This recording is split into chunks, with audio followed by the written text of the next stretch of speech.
Hi, good afternoon, everybody. In my kitchen today is an exciting episode. So, most of us do not have a marketing department, a whole team, a whole troop when we first get going. We're usually the department, or if you're a founder like me, you usually everything in the department and more, and then you get some help. And long time, when I say long time these days, it's literally a matter of months or sometimes weeks because of AI. A website was built by one person, and then you then had socials, and then the socials were somewhere where you put things that you wanted to remember or you wanted to have fun. And then you had that feeling that you should really be doing more. So today in my kitchen is somebody who has sat in boardrooms, she's judged awards, she's rebuilt digital strategy for brands as well as charities. And just before this call, she was saying to me that the scope has even broadened. We are doing a live with digital marketing in mind, and we will be looking at how to give your business a health check. We'll have 5 simple checks that you need to have to see if your market is actually a fit for 2025. So welcome to my kitchen. Now, if you're new here, this is the room in my house normally, but today we're at the Excel where the real conversations happen. We talk about business building, raising families, and doing the work that matters. We also look at how we can try to keep the lights on in the middle of the cost of living crisis. There's no big studio. We don't have a big production. We just pop the kettle on and we take notes on the table and have honest conversations with people that I am always happy to speak to because I respect deeply. This week is part of Marketing Week in my kitchen, and we're looking at how small teams and even schools can make marketing make sense instead of just posting and praying. For this session, we are also going to do something very practical. We're going to have a digital marketing health check. So welcome. Let's start with this question. We are all probably going like, there's so much information out there. We've had marketing so many times. Well, today we want to welcome you, and we also want to welcome you to the wonderful world of my guest, Edwina. Edwina Mullins. She's a digital marketing leader and a CEO and co-owner of Social Bee. I will let her tell you a little bit more about what she does. Edwina, welcome to my kitchen. Thank you so much for having me. I'm joining you from a kitchen as well. So I've got my cup of tea. I'm ready to have a lovely chat over the next hour or so. So I'm Edwina. I've been in marketing for over 20 years now for my sins. That's why I have all the lines on my forehead. And I've worked my way through from events pre-digital, and then from about 2007, 2008, I moved into digital, and I've been in digital marketing since then. So the birth of social media all the way through now to the birth of AI and what that means for marketing teams. So I've worked in small businesses and large businesses. I've worked in-house in businesses, and I've also worked in an agency. And now I own my own agency with my lovely business partner, Charlotte. Oh, that's great. me. There's a lot there, Edwina, that you've left out. So I have heard through the grapevine that Edwina does not like to boast about her accolades. So we will do the boasting for her. Now, what Edwina has left out and what really fascinated me when I was doing the research with my team to look at who to bring before you was just what Edwina has been able to achieve within that time. She's worked with boards, she's worked with executive teams, she's also worked with founders. And a lot of this work has been around digital transformation, it's been around go-to-market strategy, It's been about building sustainable marketing systems. These are the bits in any business that a lot of us founders struggle with. How do you wake up in the morning and post consistently, for example? What should you post? Who should you be posting to?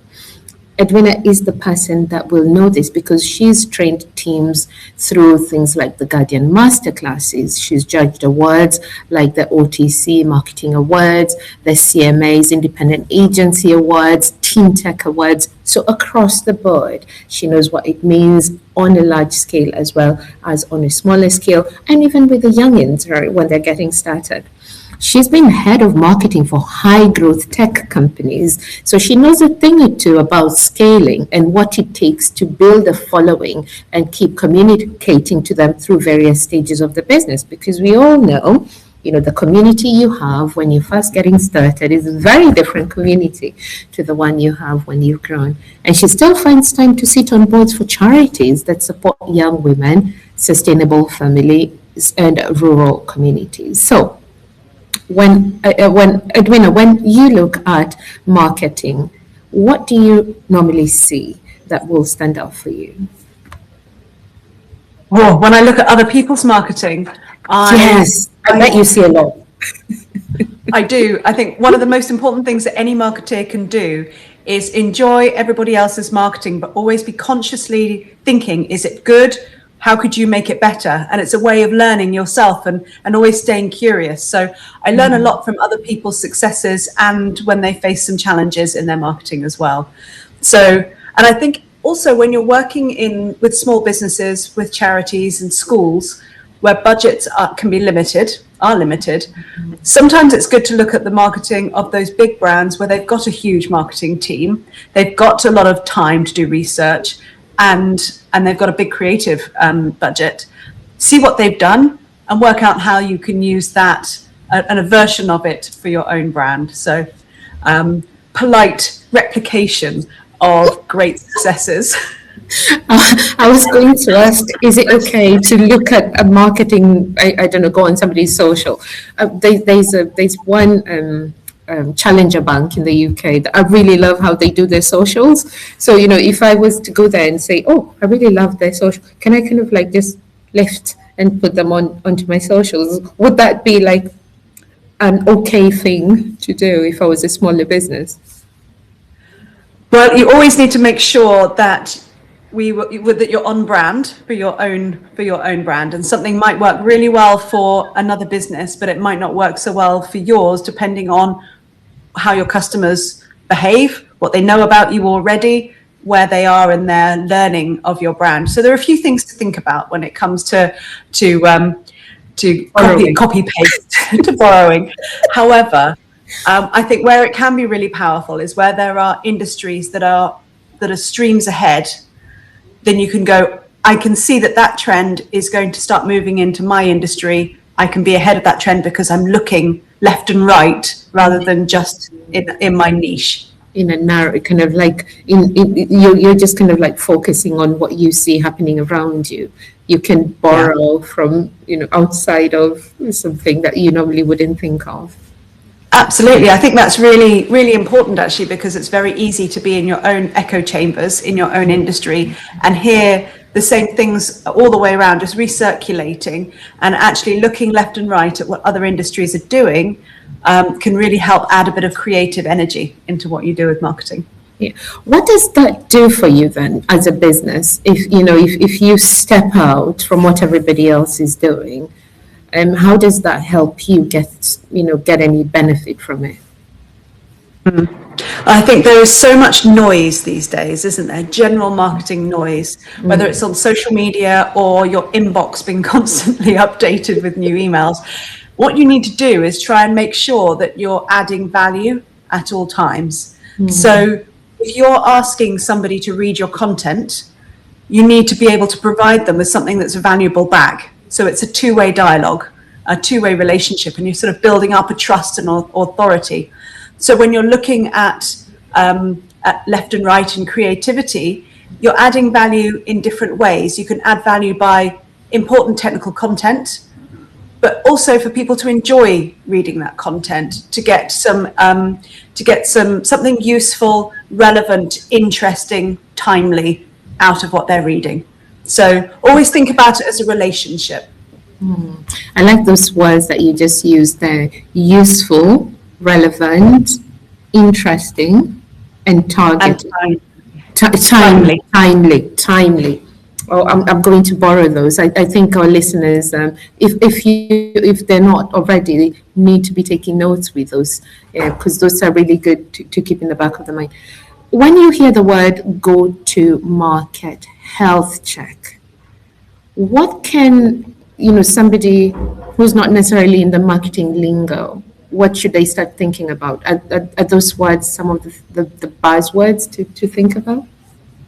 I mean, there are so many acronyms in marketing, aren't there? So this is just another one, a GTM strategy. So one of my bugbears is that I really dislike a strategy that has taken a long time to put together and then sits in a desk drawer. I think that does nothing for a business or a charity or an organization. So what I like about the method of go-to-market strategies or health checks is that it's seen as an action plan. It goes beyond, this is what we want to do, to this is what we're going to do. So there's a bit of a mindset change when you're thinking about a go-to-market health check or a go-to-market action plan. So you need to be thinking about how you will deliver your value proposition, which is a big phrase, value proposition, but basically, why do people find you interesting? Why are you useful to them? So how you will deliver the communications that will be able to get people to understand why you exist. Whether it's usefulness, whether it's cost, there are lots of different reasons why you are unique, different, interesting, all the wonderful things that make you you as an organization. It's really showing that online, and then how you can achieve competitive advantage. So how you're different from the other people that might be offering something similar or something maybe very similar, but at a different price point or different quality standard. So a go-to-market health check is really good when you've got an existing business, whether you have an existing product or service, but it's also fabulous if you're launching. So if you're right at that early stage of startup, it's a really nice point to set back and make sure that you've got all of your plans fit. They fit with what you really want to achieve. And they've really taken advantage as well of all the changes that are happening around. So you could have a strategy from 2 years ago and it could still feel right, but the market has changed, the economic climate has changed, so many things have changed around, it's all moving so quickly. A health check it's a touch point where you can work out whether the direction of travel you're going is still right, or if you need to pivot a little bit in order to get you where you need to go. I love that, and you've made that really super clear, because sometimes these big words can be quite scary, right? How do you know you're doing the right thing when you have this big word after this big word? So let's start with that fast check, and there was a few things that came up. When you look at our new clients marketing, what is the very first thing you're trying to understand for them? I think often people have an idea, and especially when you're a founder of a really good idea, everything's in your head, and it might be clear in your head, but it's not necessarily clear for everyone else around you, and maybe not clear for your customers why you're important, why you're useful, and things like that. So one of the main things we need to think about is clarity. So what are you trying to achieve? What are the barriers to growth? What hurdles do you have? But also what the challenges your customers have, or users, whatever the right terminology is. What is the problem they have that your product or service is trying to fix? So working out what that key proposition is the first thing that you need to think about. And that kind of access to clarity will help filter down into everything else you do. Is it fair to almost think about it like you're almost your first customer in when you're building a business, because the clarity needs to come from you. It's almost like it needs to come from within before you then, what really is the problem, you're almost going to be the one who's bringing the problem to the table? I think thinking about yourself as a customer is problematic. The reason being is that you're not always your perfect customer. So it might be that you are, and it might be that you're creating a service or a product, and you are your target market. But often there's more than one target market, or there are lots of different types of people. So I am a 46-year-old middle-aged female, and the services that we provide can be for entry-level marketing people. They can be for senior people that are looking to upskill, and people in the middle of lots of from different areas, different nations, and genders. So I can't think of myself as the only customer, because I will end up doing my marketing in a way that attracts me, but not all of the people that I want to attract. So it's a starting point to think about yourself as a customer, but really you need to think about all the different customers you have. And I know we're sort of skipping a little bit around, but away from clarity and into customers. But yeah, I think definitely think about all the different stakeholders, customers that are possibly going to need your marketing. And when it comes to charities, schools, etc., it's not all that. There's such a massive range, which is interesting. So you might have the people that are going to walk through the doors and buy your services, but you might also have local government that you need to talk to. You might have funders. You might have local businesses. There are lots of different types of people that you might want to talk to that are not just the end user or the end customer. So marketing needs to think about all of those things as well. That's a really interesting way to put it, right? So start from within, and then almost realize that the person that you're talking to could be different stakeholders. So be careful about, oh, we're a school in London, so we serve everybody, right? Right. So, think really, who is it that we serve? Who's the main person? Then who are the other people as well who might be affected by that? And then how will that impact? Really, and what do they need as well? What do they Yes. need? What are their challenges? So it might be, if we take an example, like a youth centre, for example, if you're trying to communicate to a youth centre, or about a youth centre, I should say.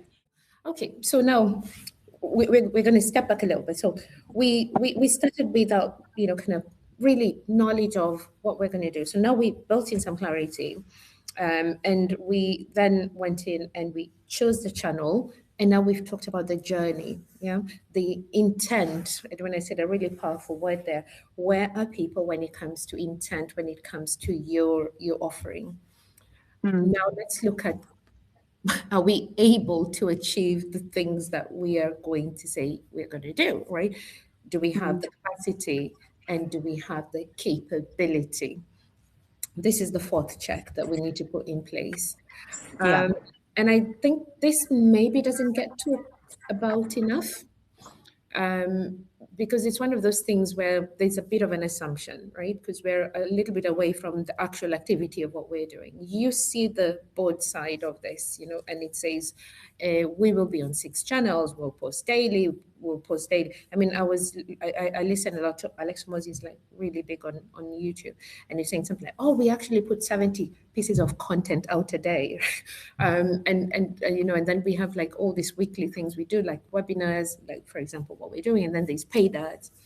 And then you find out that there is a part-time marketing assistant trying to do everything.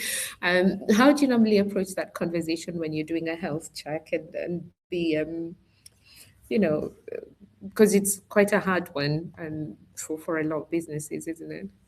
Yeah, absolutely. And we need to be realistic about what's achievable, and realistic about how often your customers want to hear from you. Because if you are a major sports brand, for example, you might have fans, or if you are a major influencer, celebrity, etc., people may want to be hearing from you 5-6 times a day, and that's amazing if they do. It's wonderful. But most of the people that I follow on social media, I don't want to hear from them 4 or 5 times a day. 70 I'm quite times. happy. Yeah.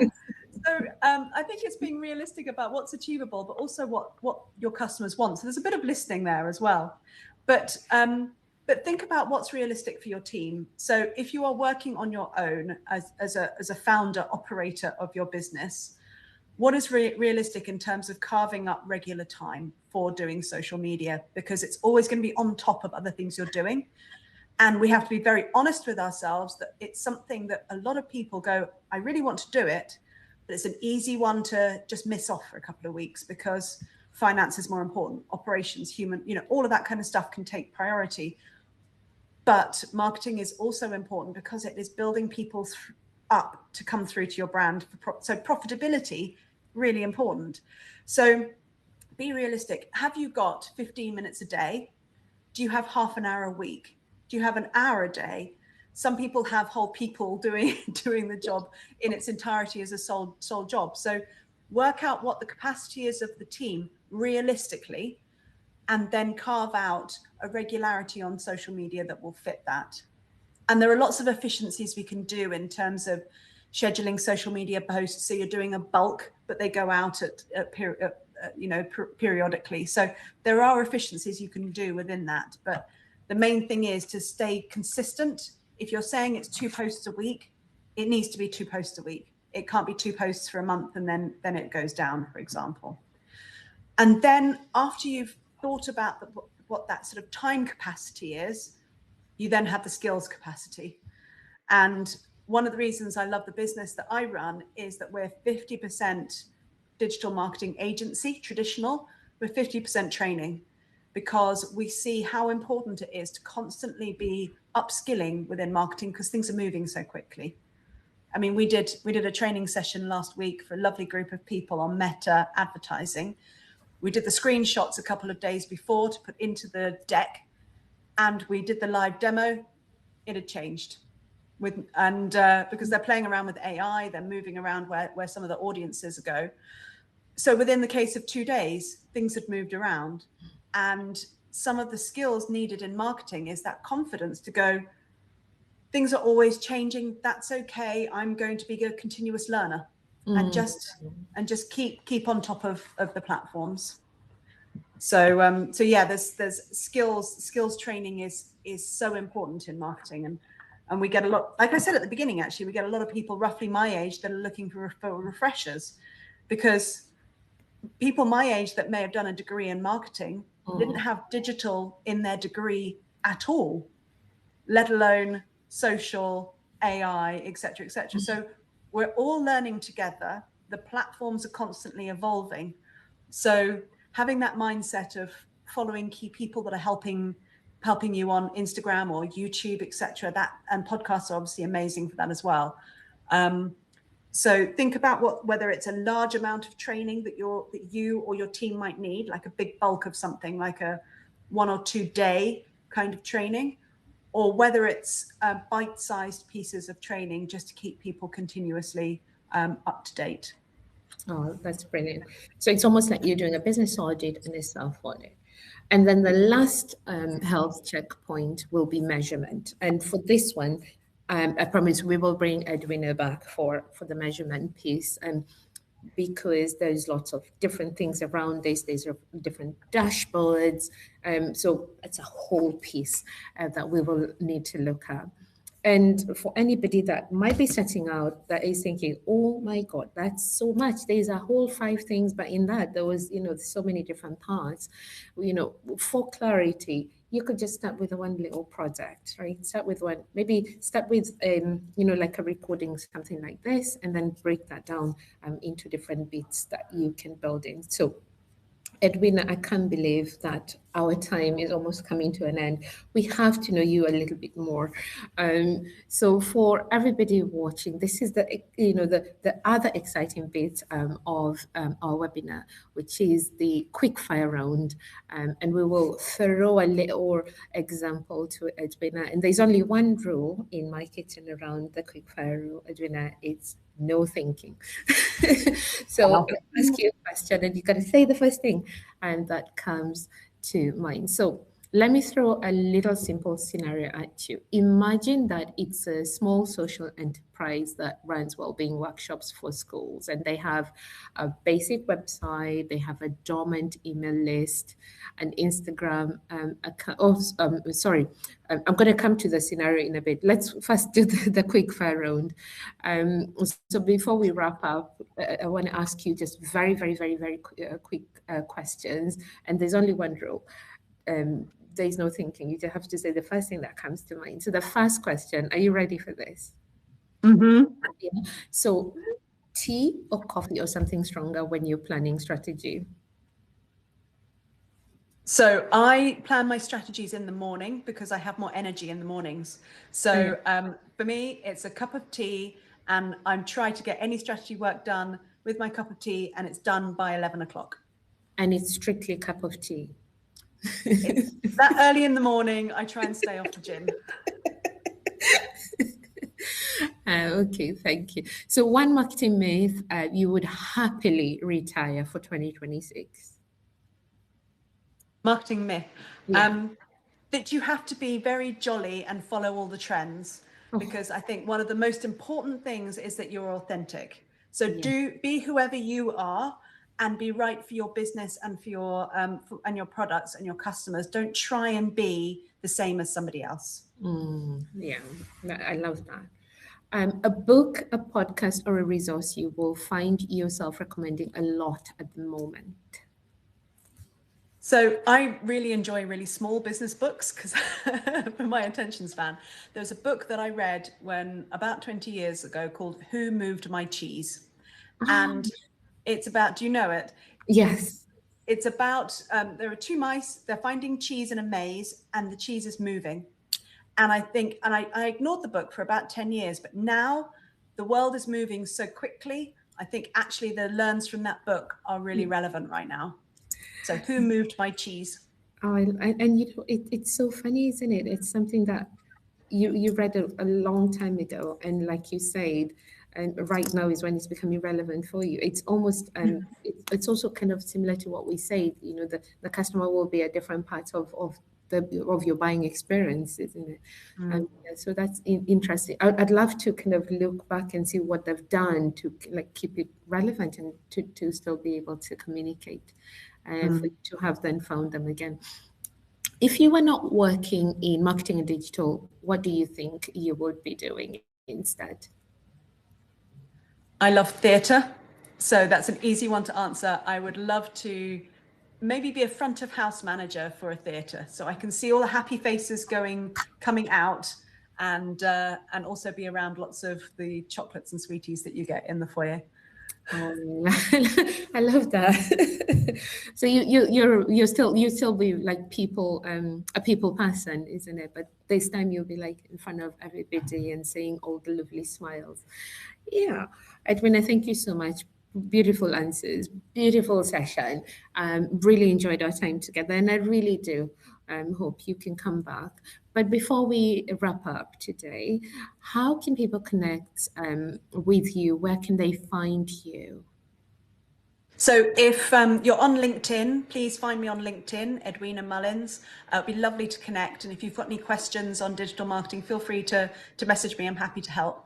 And also my company's website is socialbee.co.uk.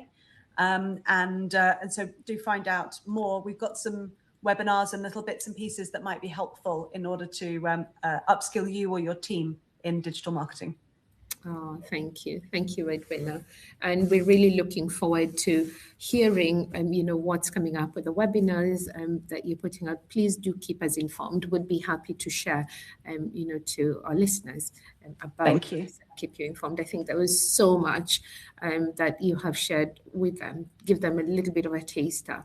You've been so generous, and you have also been so practical. And for those of you who are joining us and are new to my world, I'm the founder of Lockrays. We're a UK-based startup, and we're building school-backed commerce where we help schools choose their one big change and then use everyday spending to quietly fund it. And we do this by helping schools find providers for services that they need. Thank you so much.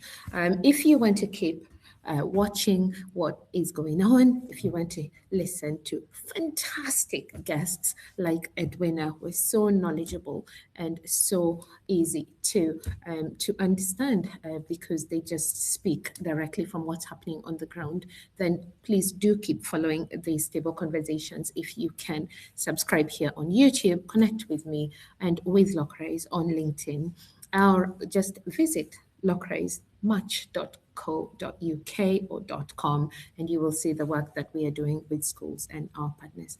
Edwina, thank you so much once again for joining us. And to everybody watching and listening, your marketing does not have to be perfect this year.